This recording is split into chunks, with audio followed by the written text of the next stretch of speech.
Buenos días a todos y a todas. En primer lugar, quiero excusar a la representante Nelly Lebrón Robles, que por razones de salud no ha podido estar hoy en la conferencia ni estará en la sesión.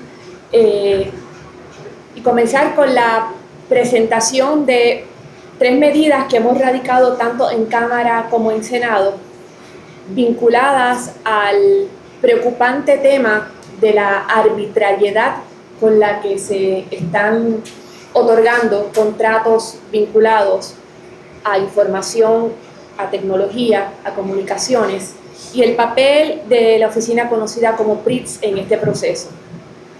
El gobierno de Puerto Rico, según la información que se reveló durante las vistas de transición de este cuatrenio, gasta cada año $2.000 millones en tecnología y comunicaciones. Es mucho dinero, y eso no incluye las partidas de gasto por ese concepto que incurren los municipios. Se refiere solamente al gobierno central, y por eso fue objeto de discusión en las vistas de transición. Entonces, con la tendencia que conocemos a privilegiar a ciertos amigos o amigas, pues la tentación naturalmente es grande para ejercer control sobre la otorgación de esos contratos, porque la Ley 75, que es la ley que crea a PRITS, dispone en su artículo 14 que todo contrato de tecnología y comunicaciones que otorgue el gobierno de Puerto Rico tiene que pasar por PRITS y necesita el aval de PRITS, los comentarios de PRITS, y en su ejecución está sujeto también a la evaluación y fiscalización de PRITS. Por lo tanto, es un espacio en el cual se toman determinaciones importantes de quiénes pueden ser favorecidas con la otorgación de esos contratos. Hay un tema particular en lo que se refiere al Departamento de Salud, y es la manera en que se manejan las plataformas de concesión de permisos y licencias que por ley otorga el Departamento de Salud. Tenemos una gran preocupación sobre lo que constituye el concepto de fondos públicos. Les voy a dar un ejemplo que salió a relucir durante vistas públicas en el Senado en torno a la controversia con Renovaciones Online y el contrato luego otorgado a Subur. Renovaciones Online estuvo funcionando, emitiendo permisos y licencias por cerca de 6 meses sin tener contrato con el gobierno de Puerto Rico.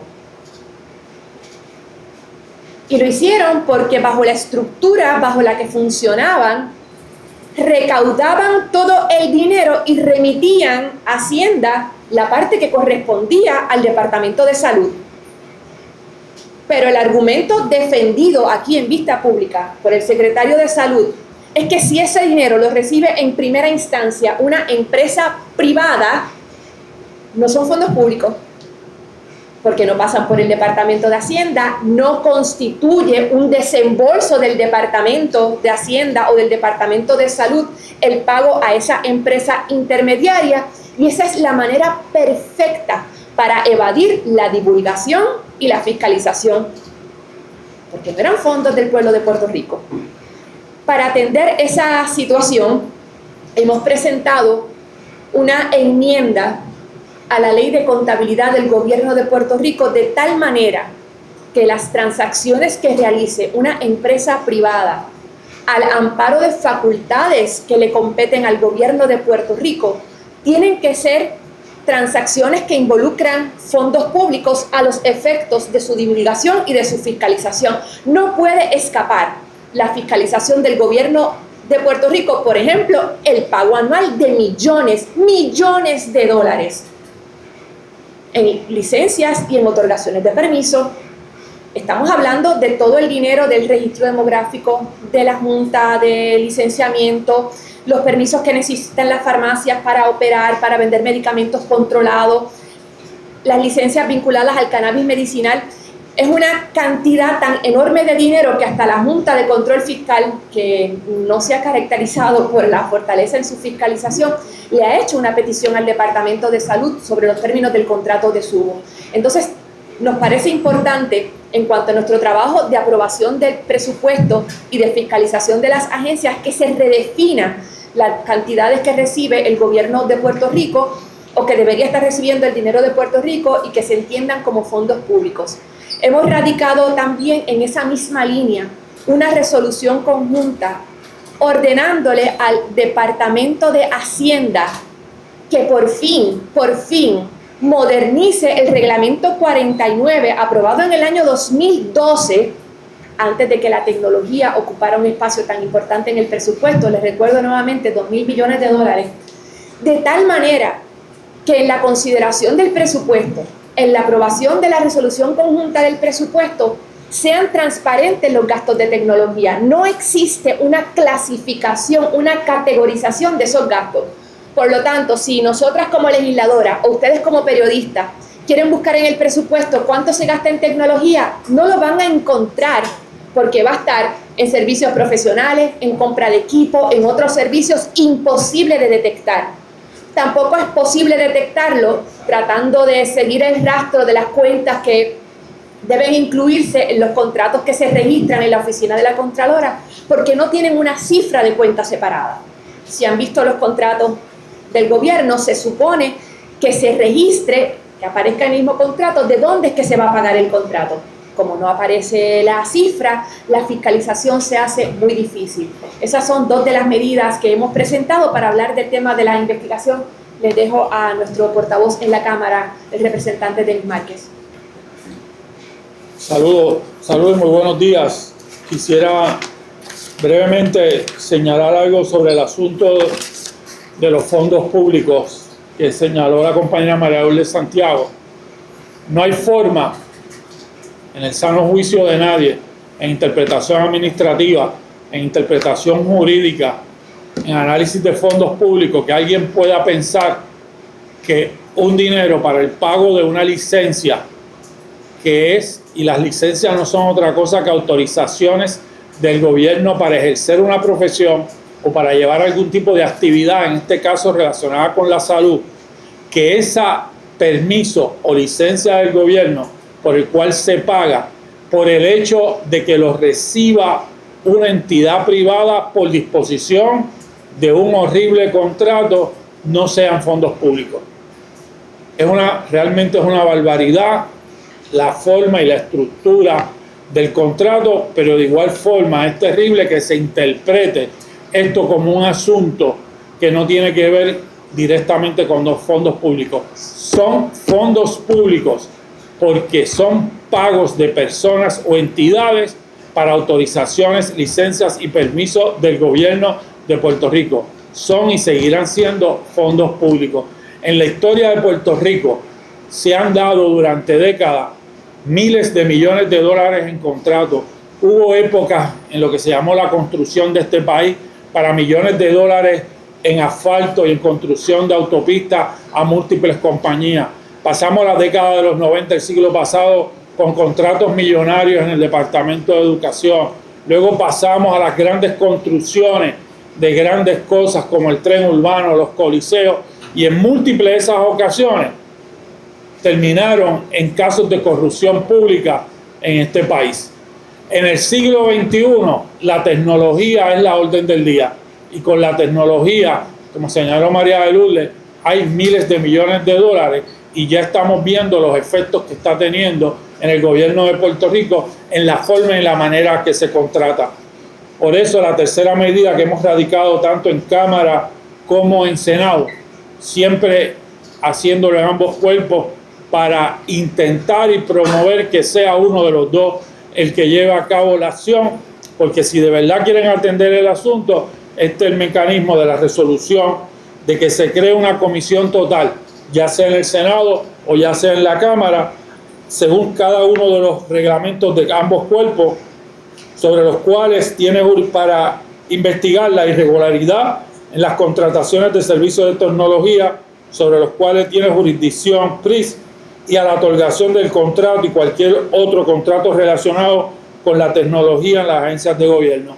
No solo sobre el tema de este contrato, sino sobre todos los contratos de miles de millones de dólares que se están dando en Puerto Rico, que hablan de contratos de servicios, hablan de contratos de servicios profesionales, que la inmensa mayoría de ellos, por no decir todos, no pasan por los procesos formales de subasta y de adjudicación sino que se convierte, como en múltiples ocasiones, en contratos a sectores privilegiados y a sectores relacionados con el gobierno de Puerto Rico o con quienes dirigen el gobierno de Puerto Rico. Muchas gracias. En el caso, por ejemplo, y más adelante en el día vamos a estar subiendo un extracto de la vista pública que se celebró hace más de un mes en interrogatorio al secretario de Salud. En el caso de Subo, por ejemplo, el Departamento de Salud declaró muy cándidamente que habían pedido una sola presentación,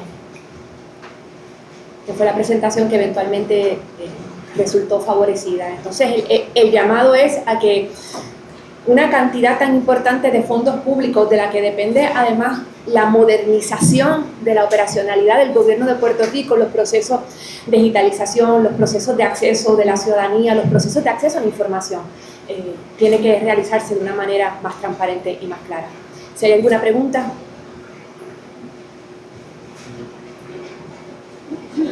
Buenos días. Quería una reacción de la delegación del PIB a las declaraciones del presidente del Senado. Ahorita pudimos dialogar con él sobre la resolución precisamente de investigación.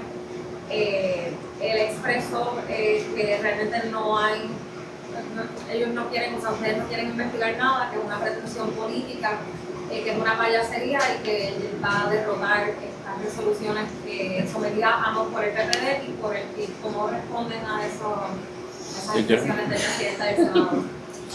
Mira, resulta irónico que quien pide investigar a través de Twitter o X tilde un mecanismo legislativo como una payasería.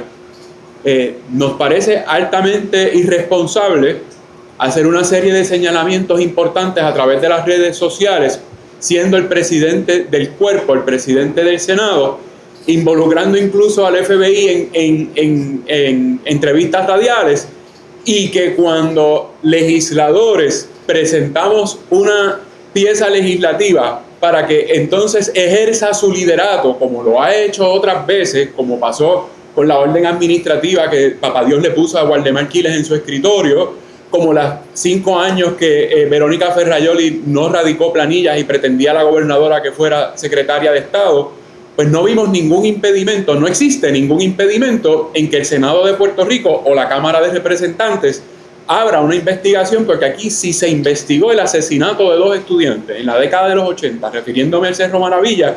¿Por qué el Senado o la Cámara no pueden investigar 5 años de contratación gubernamental habiendo señalamientos específicos de personas que han recurrido a ustedes a denunciar que les costó la plaza a más de una persona que pudo estar en la dirección de PRITS, pero que precisamente por no otorgar un contrato bajo el escenario que acaban de describir la senadora y el representante, les costó no continuar ahí porque no se ajustaron a algún tipo de presión?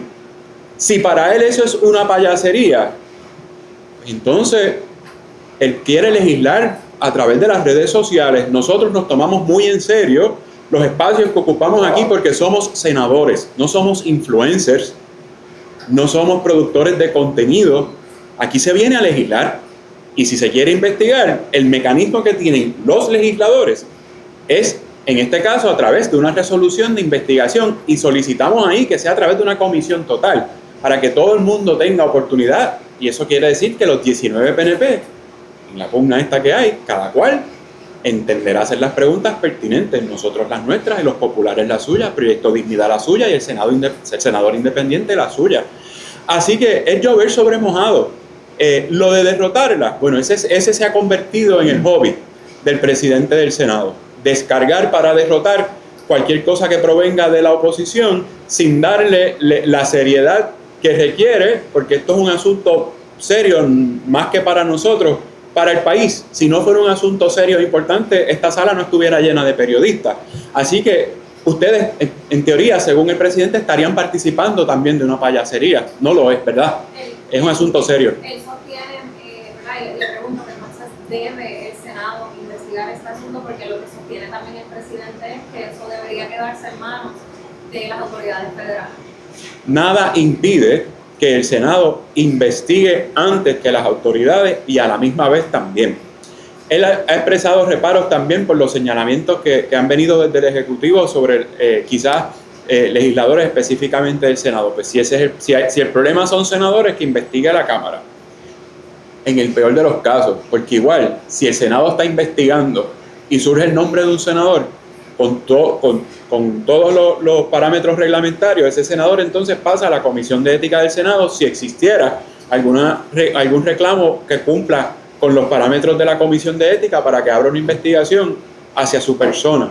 Realmente es que es muy fácil legislar a través de las redes sociales, pero reitero, aquí es que se legisla, aquí es que se investiga y de aquí pueden salir referidos, como pasó con el cártel del petróleo, como pasó con el Cerro Maravilla y como ha pasado en un sinnúmero de instancias que gracias a las investigaciones que se hacen aquí, con la capacidad para citar testigos o pena de desacato si no vienen, con la capacidad de otorgar inmunidad a testigos tal como si fuera el tribunal, el presidente del Senado lo tilde de payasería y renuncie a su capacidad para investigar de verdad, no hacer señalamientos para las gradas ni en las redes sociales y en los medios noticiosos.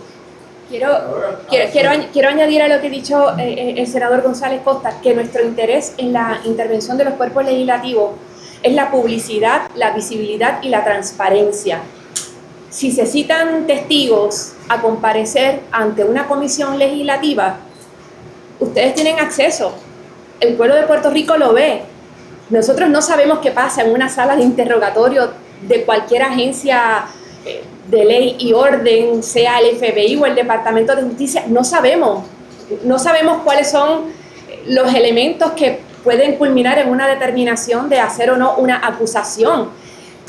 Que hay cosas que, aunque no constituyan comisión de delito, el país tiene que saber y se tiene que rendir cuenta, si se trata a través de los mecanismos internos del Senado, como la Comisión de Ética, que así sea. Pero para nosotras es fundamental la transparencia que un buen proceso investigativo a través de la rama legislativa puede proveer, distinto a lo que hagan otras entidades. ¿Cómo usted evalúa, senadora, si efectivamente se cumple lo que le ha advertido a la compañera, que se van a ejecutar estas medidas de investigación, tanto la suya como la del Partido Popular? ¿Cómo evalúan ustedes el interés demostrado por el senador en su plataforma social para que no haya aguas? Es una renuncia a las prerrogativas que tiene el Senado, es una negativa a la transparencia y a la fiscalización y termina convirtiéndose en el mismo aguaje que dice condenar.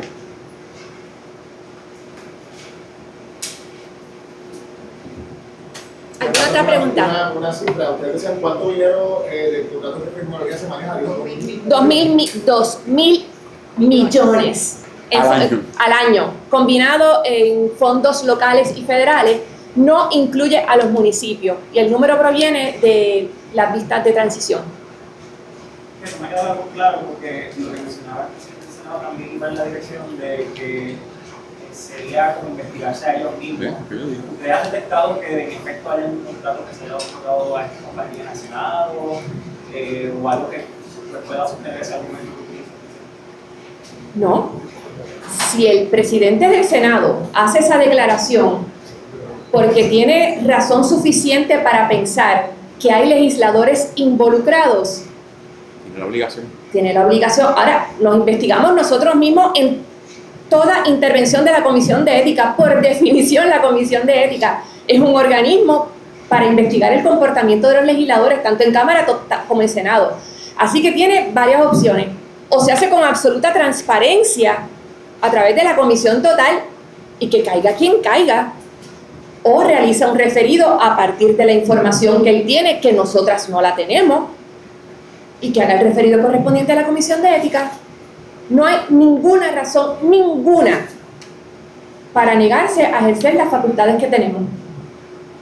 ¿Hay alguna negativa o rechazo de la empresa privada, particularmente a las medidas presentadas para enmendar el reglamento de Hacienda? Nos imaginamos que quienes hasta la fecha han logrado evadir la visibilidad y la fiscalización no van a estar contentos con que se impongan medidas que faciliten esa vigilancia. Pero de nuevo, ese no puede ser tampoco el criterio.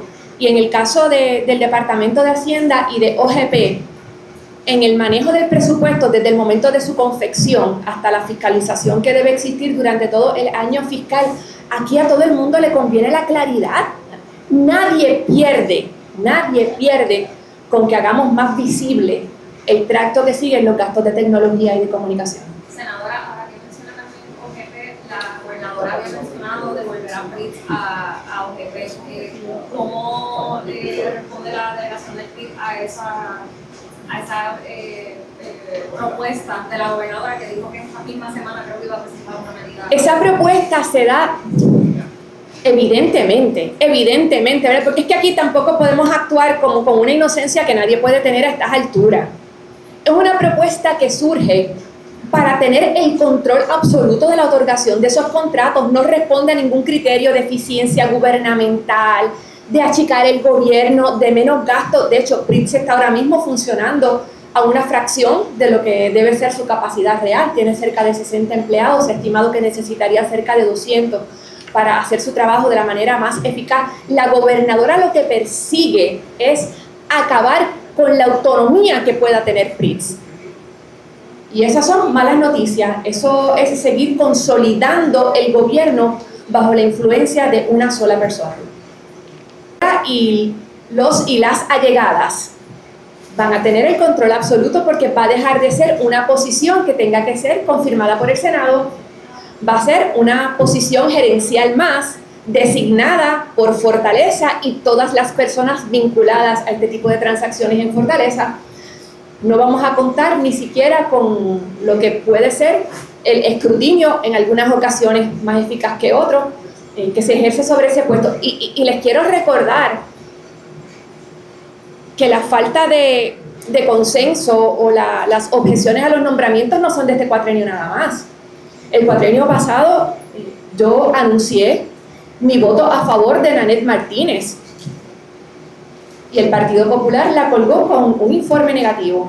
Así que no son noticias nuevas los problemas con los nombramientos de PRIT, por razones que a mi juicio no tienen nada que ver con las capacidades de las personas designadas. De la misma manera, habíamos anticipado que le habríamos estado votando a favor al nombramiento de Ramón Guardiola.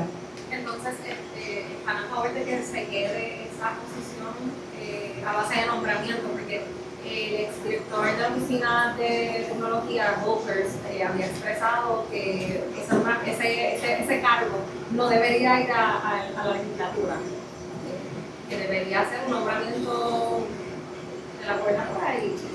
Mira cuán importante es que si no estuviera involucrado el proceso de consejo y consentimiento del Senado, hoy no estaríamos hablando de este asunto. Habrían puesto y quitado gente, nadie se habría dado cuenta y no habría surgido ese atisbo de que hay profundas irregularidades. Así de importante es la participación de la rama legislativa. Voy a añadir algo a eso. En el contexto de la discusión que estamos teniendo y del retiro de 3 nominados, subraya la necesidad de que no sea un nombramiento más de la oficina de la gobernadora, porque como dijo la senadora ahora mismo, fíjate que el retiro de 3 nombramientos en 8 meses es lo que destapa toda la caja de Pandora. Y la gobernadora, en contra de la prudencia y la salud fiscal y transparencia del país, dice, ok, vamos entonces a quitar del medio el asunto de la legislatura para que si alguien no cumple con los requisitos que estrictamente solicitamos desde la Fortaleza, poner y quitar sin que nadie se entere.